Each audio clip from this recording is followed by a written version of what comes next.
So there's just yeah. So this is just the volume. And that's for the other ones you figure out why the relation to that. So there's really going to be different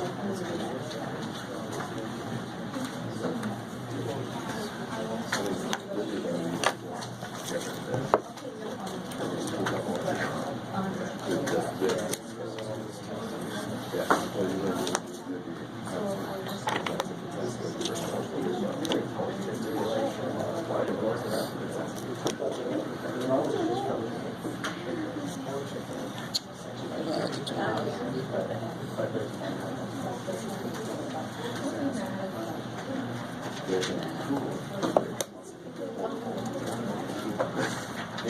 It's been my responsibility.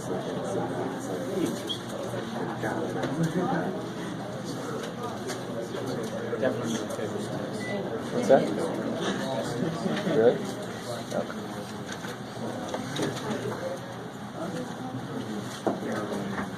Which one did you mess up? Go ahead. I was going to ask if you messed up on any one in particular.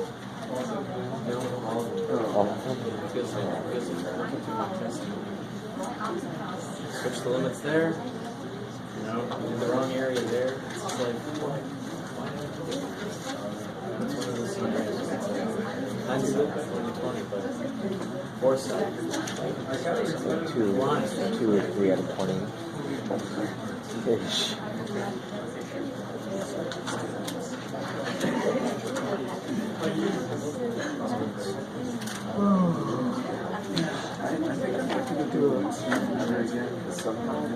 Even though I make sure everything is separated, I'll be looking like how it's done, and then there's differential notes in there.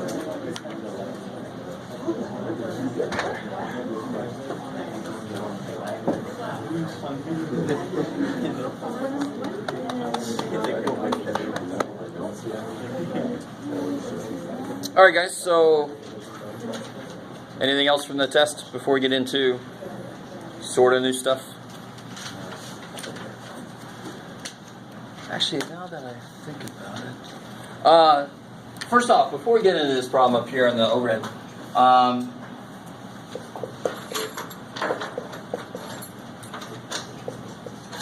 I said find the volume under this.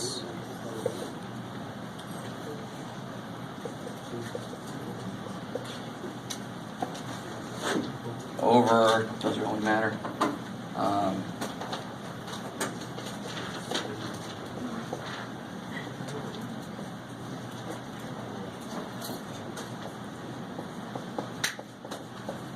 All right.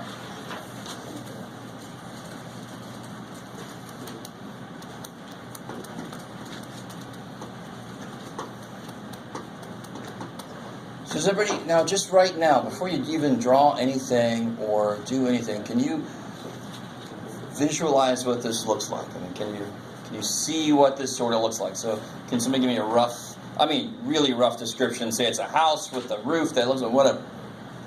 Oh, I'm not going to say house, what? just the double intro? No. What does this look like if I graphed it? Yeah, so in the XY plane I've got between these, and then over this region is going to be this plane, and the plane is going to be at some kind of angle, right? So it's going to be some angled roof on top of this house is basically what it's going to look like. I like it. It's a neatly shaped house, but oh well. You guys are kind of with me. So you got to be at the point where before you even grab, now you can't do this with everything, trust me. Some of the functions get kind of freaky, but especially for these plane functions, they should be easy. If I said find the integral, find this using triple integrals.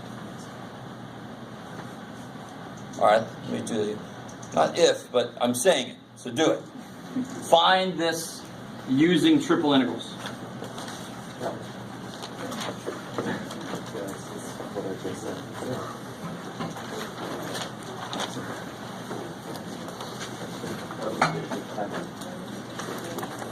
So this is a problem that was basically on the test.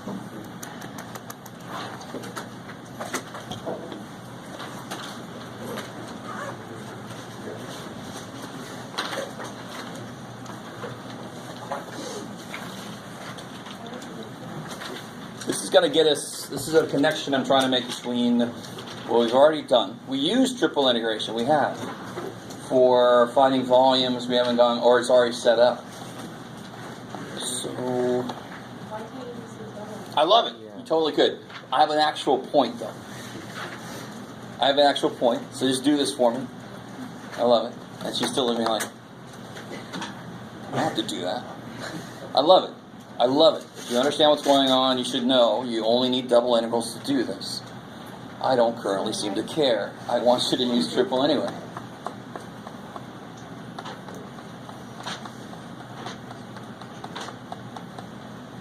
Do we need a third set of bounds? So you Do we need a third set of bounds for the triple yes, and they are actually staring you in the face. Yeah, sorry.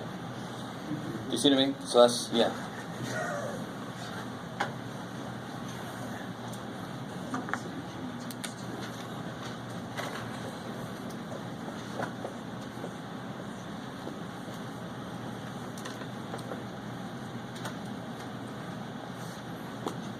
So hopefully with a problem like this, it should be, or if it isn't, it should be second nature. You have to draw out the domain of the function so you can see what the limits are going to be on those two integrals, right? So this one is between y equals x and y equals x squared.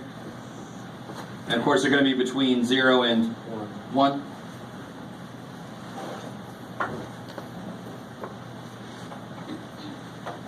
I would be more specific in the first quadrant, just in case somebody's worried about some infinite region. No, don't worry about it. So that's what I'm dealing with in the xy plane, and above this is going to sit that portion of the plane that's right over these inputs. Right? I like it. I like it.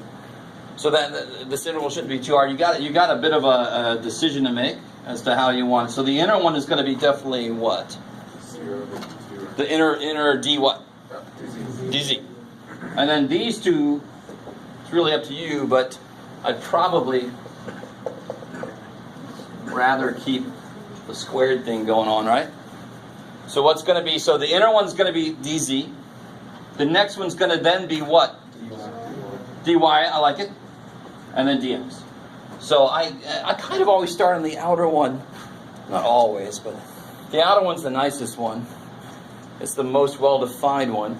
X has no restrictions on it. It can go for between what and what?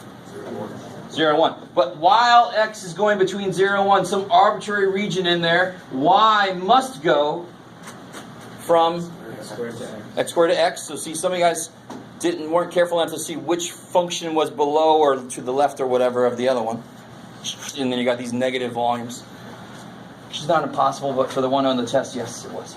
So this will be X squared to X. And of course, the weirdest one for this problem, the reason that I got the correct reaction of why the hell are we doing this triple integral, is this is going to just be, especially the way it's defined, it's going to just be from 0 to freaking 2x plus 4y. So the inner one can have limits involving 2 variables, the second one can have limits involving 1, and the third one, they must be constants for us right now. I like it. Okay? And what's inside? 1. Now, what if I would have said this instead? Don't change anything. One level of a connection between what we've done before and section 15.6, I think we're in now, is to realize that if I can set this kind of thing up, which is just one step away from not even having this stupid thing, right? So now instead, what if I said, what's the value of the function, which gotcha, doesn't really matter. That's true, Joe. Over this region. What's the integral of this function over this region? 1. And yeah, so where am I going to put this now? And let me be less careful, or less specific. I want to know the value of x squared y over this region, over this entire. In fact, let me throw in z just to make it even more interesting. X squared yz. So that's my function f of x, y, z. So right now we're evaluating the integral of what function over the region? The integral of 1, because we're not saying that any part of this region is more special than another part. It's all uniformly one. Does that make sense? That's why the answer is going to come out to be the equivalent of the volume. Just like we did with double integrals and we got the equivalent of the area. If I would have done a Math 180 problem with double integrals, which would have been the same, why the hell would we do that? So I don't know if you guys see the connection. So now instead of putting a 1 here, I actually put the function they want me to work with in there. So on one level, that's a nice connection. Not every problem is that simple. But quite a few problems are that simple. It's just taking what would have been a double integral to find a volume, making it a triple integral, and putting not 1 in here, but putting the actual function they want you to evaluate over that region. So what could that function be? It could be a flow of water through something, through some volume, and I want to know the total amount of water that went through that. That sounds like an integral, right? So I know like a density flow of water through a volume, and I got to triple integrate that sucker to see the total amount of water that went through that volume. Or it could be some kind of magnetic field, electric field, whatever kind of field you want, right? Yes? Well, when you find the volume of that integral, you plug in x equals 0 and y equals 0, and you get z go from 0 to that function, right?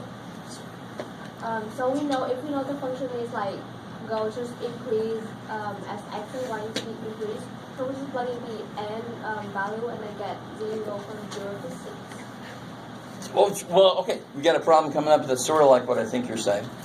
Because this becomes more important when I have, for example, I have regions defined where z is squared. So then I'm going to have from negative something to positive something, right? We did a problem a while back where the inside had to be a difference between two z values because we were actually between two surfaces, right? So this is sort of the same idea, except now I've got a whole separate function to evaluate over a region. No.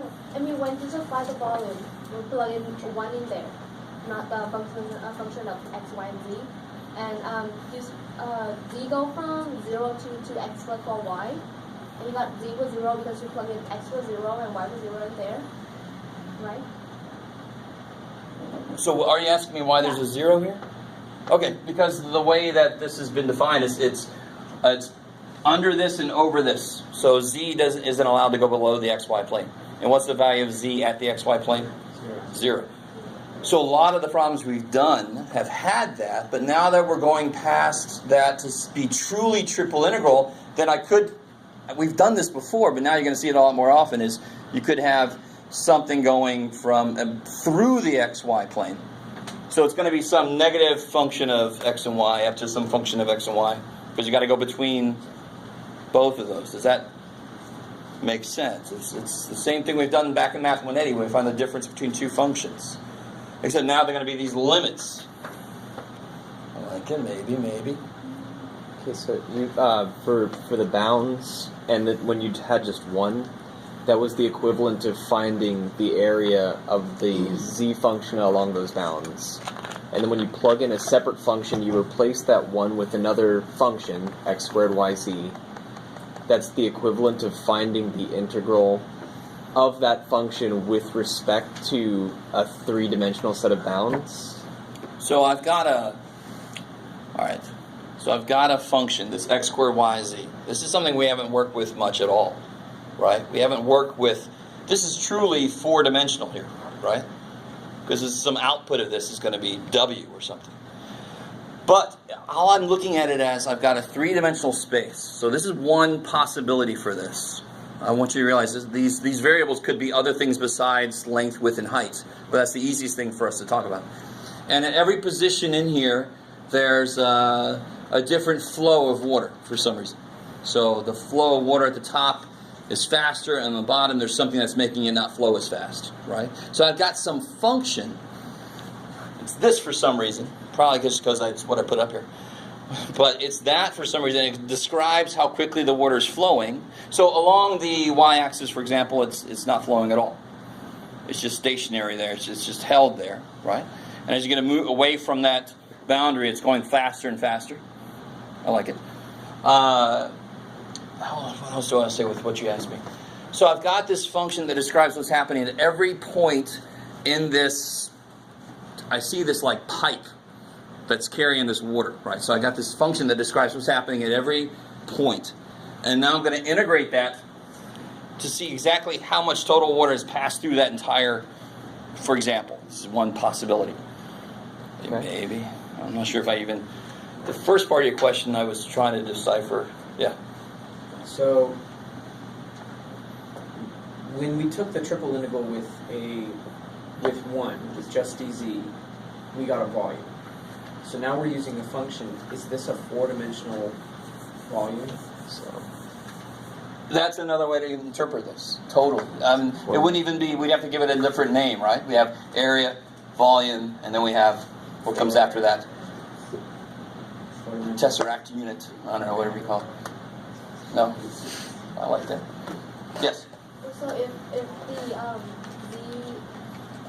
function of z of x and y over the region between y plus x and y equals negative x squared, will z come from Oh, if this is negative x squared? Yeah. Then will z come from 2x plus 4y to 0? Well, it would just be... Yeah, now you have to worry about where this thing is, right? So if we had negative x squared and x... it's just a four-dimensional. To be honest, it actually, if I truly wanted a volume, I would just be careful that it doesn't cross this plane. Does that make sense? That's where you have to do the absolute value, where it crosses the plane, so you make sure everything's positive, right? You with me? When we have the z as function of x and y, and we have to find the endpoint of z that has to parallel to x and y. Flow. It's like No, because this would just come out negative as long as you know it's there's nowhere that it crosses over the xy plane. It's going a little bit beyond where I want to be right now, but I know I get your point, and it's all about if you want true volume, you can't be giving me negative volume answers. And what really sucks is if they want true volume, let me just look at it dead on like this, and I've got something that dips below the freaking xy plane. Then I've got to set that integral aside and absolute value it so I get the real volume, right? That would suck. To me, that kind of problem is just busy work bullshit, right? So I don't like that kind of problem to assign because where's it going? That's crap. So this one I set up so that it was truly volume, but it doesn't have to be a volume, so it doesn't have to be positive. If it's negative, it could be in the water's flowing the other way, right? Not a big deal. So we got to get over the idea that negatives are not physically possible. I know that we drilled it into in algebra where you try to build a shed that was negative 7 feet by. I was like, holy crap! What kind of material is that? Don't touch it. But now we're just realizing negatives. If you guys have taken any physics, you know negative just tells you direction most of the time. So who cares if it comes out negative? Okay. So remember this. How did I use double integrals to get the area between two functions?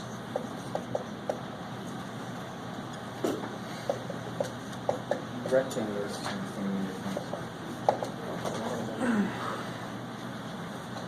Let's call it C, D. Doesn't really matter. So of course I would use a single integral in Math 180.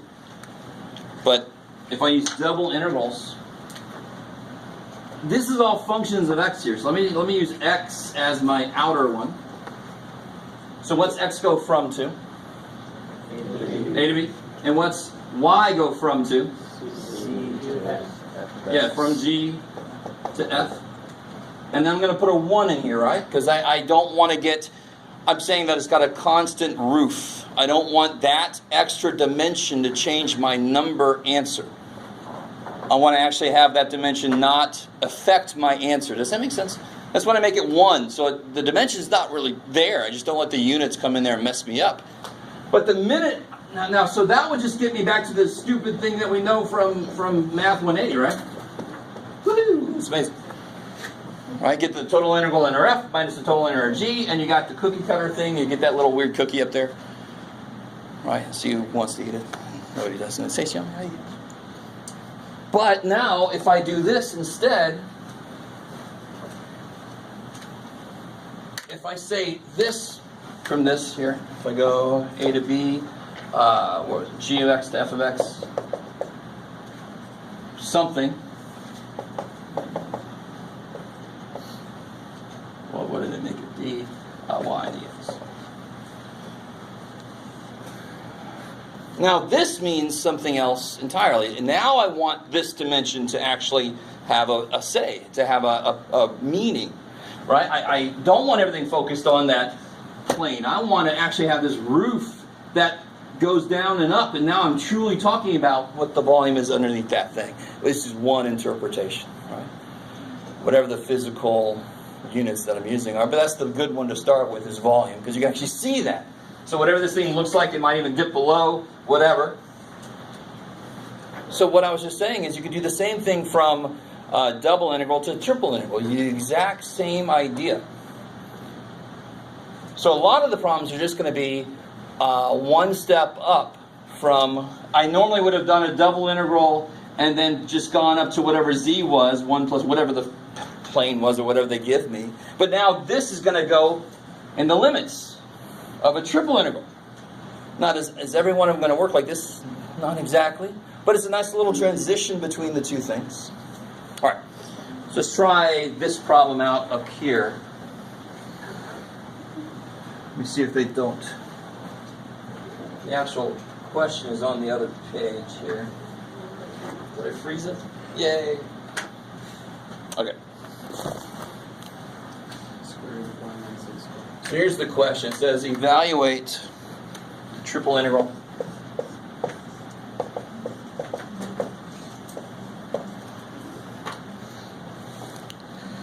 X squared plus z squared, sorry.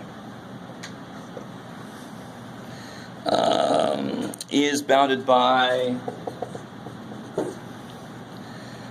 the paraboloid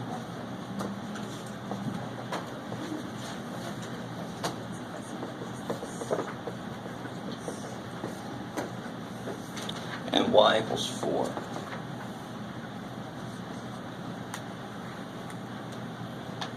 This is a really good example of, you should be able to draw all the traces for anything they give you in the xy, xz, yz planes.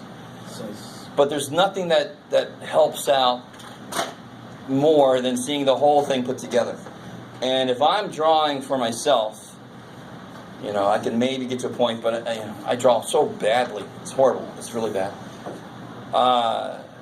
You've got to get something like Wolfram Alpha, or there's some other things out there you can graph 3 dimensions. Just so you can see this. So here they give you what this thing looks like. We should kind of know what this thing is going to look like, but this is kind of nice for us to work with. So I want it to be bounded by, where's this, by the way? Where's y equals 4? It's Plane. Where? What would you say? How would you describe it to me, to that bowl? What's it do to that bowl? Caps it. I like it. All right, cool.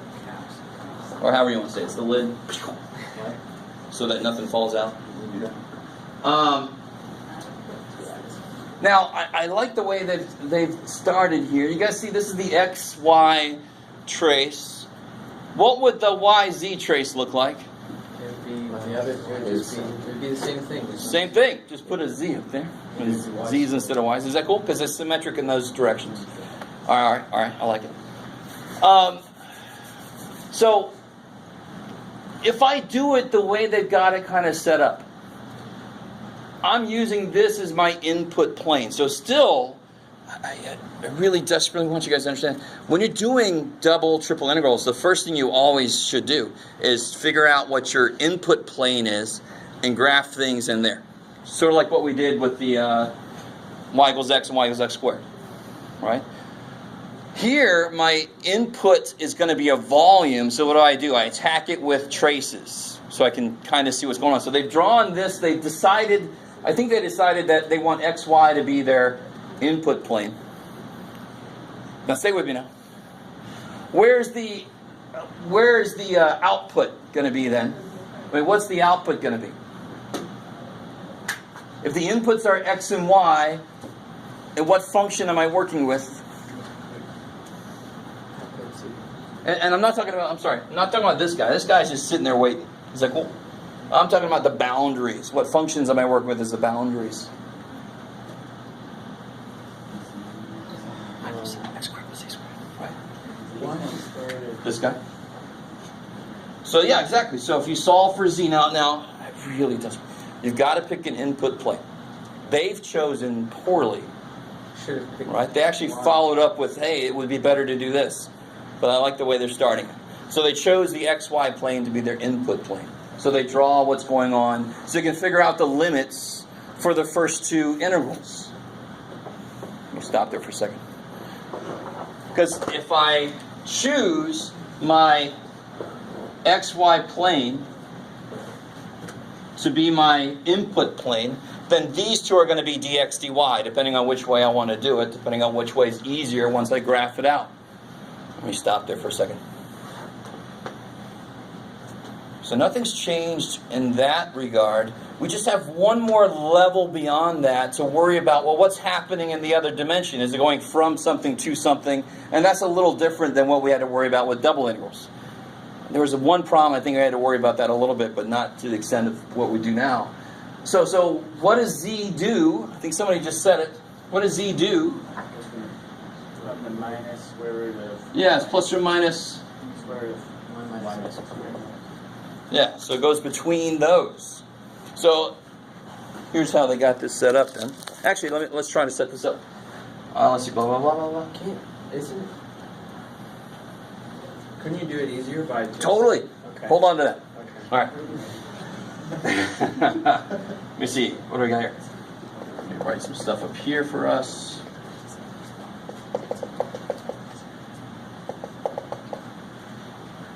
Y equals 4. That's just sitting over there waiting. Okay. All right. So with this graph here, what would be easier? Is it an easier way to do a dx dy or dy dx? What do you guys think? This dv. I think Where are we at? X and Y. You think dy dx? x squared to So then x would go from what to what? x squared to 4. X would go from what to what? 0 to 0 to 4. Or, No. 0 to Negative 2. Yeah, Negative 2 to 2. Yeah. Y goes from 0 to 4. Now, if you want to make it dx dy, you could do that.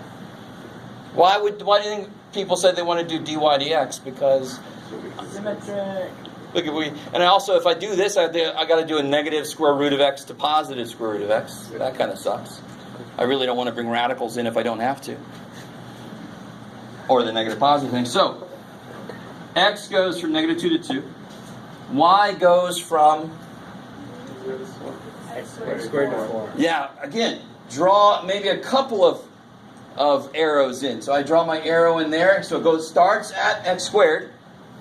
So any arbitrary value of x, what happens for y? It doesn't start at 0 unless it's right there. But any arbitrary value of x, it starts at this, x squared, and it goes to 4.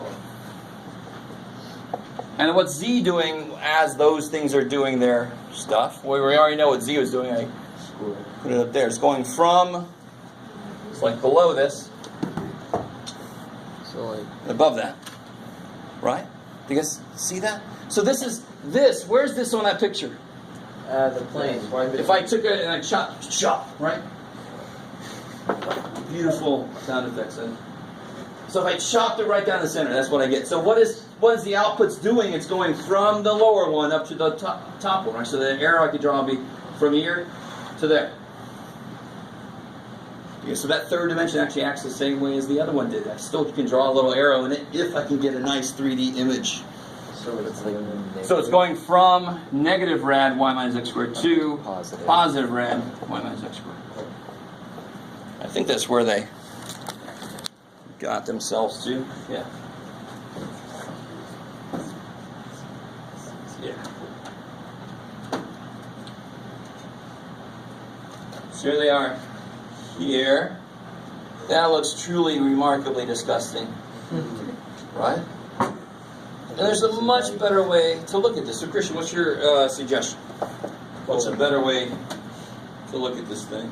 If you do it dy first, then you use wherever you had an x squared plus z squared as r, you could transform. Yeah, because what does y go from to? I want the inside of this bowl, right? That's where you got to be careful. Some of you guys aren't careful enough with, if I said 0 to x squared plus z squared, that would be the outside of the bowl. I want the inside of this bowl. So inside the bowl, what does y go from to? It goes from the surface, which is x squared plus z squared, and it goes up to 4. So what's my input plane now? If I look at it like that, what's my input plane? XZ, I love it. So now we're saying, well, that looked disgusting. Let's try it a different way. Can you draw out what that looks like? Sorry. So now we're saying this one is going to be dy. And now we still have to figure out between x and z what to do, right? And to be honest, what ends up happening, this is a problem that's interesting because it's. Let me just leave it like that for a second. What's it going to look like in the input plane? Now, this is where you guys. I really need to make this distinction. What is the trace in the xz plane? Circle. A dot. Thank you. Right? It's at the origin. Ooh, that's amazing. It doesn't really help. What matters about the input plane is what inputs actually have outputs. That's what matters, not where it hits the plane. So in the xz plane, can I smush it down so I get all the possible inputs that have outputs? And of course, what would it look like? Circle. Circle with radius 4. 2.